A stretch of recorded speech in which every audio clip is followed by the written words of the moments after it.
Саламатсыздарбы? 11 каналында Кыргызстан жана кошуна жайгашкан өлкөлөр боюнча аба ырайы менен таанышып алыңыздар. Аны мен Гүлүм Эркинбек кызы күн сайын айтып берем. 4-ноябрга карата айткан аба ырайы тууралуу болжолубуз туура чыкты. Айтканыбыздай, бүгүн Борбор Азия өлкөлөрүнүн көпчүлүк аймактарында жаан жаап, кээ бир аймактарда кар жаады. Бирок бул жаанды циклон Борбор Азиядан бир күндө эле таркап, эртең кайра эле күн ачылат. Мисалы, Кытайдын Аксу шаарында бүгүн жааган жаан эртең токтоп күн ачылса, Үрүмчү шаарында жаан кез-кези менен себелеп турат. Казакстанда асман ачылып, абанын температурасы Астанада +1 градус өтүсө, Алматы шаарында буга салыштырмалуу +10 градуска жылуу болот.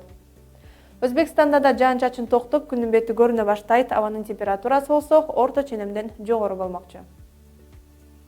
Жылуу аба ырайы Түркмөнстанда сакталат. Себеби бул жерге жаанды циклондун таасири тийбей, күн чайыттай ачык болуп, абанын температурасы башка өлкөлөргө салыштырмалуу жогору болот.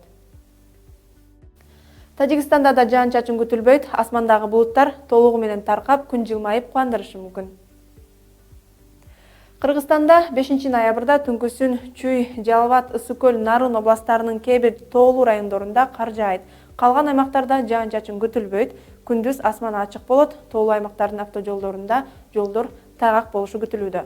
Батыштан соккон шамалдын ылдамдыгы секундасына 4-9 метрден, Ысык көл акваториясында 18-23 метрге жетиши күтүлөт.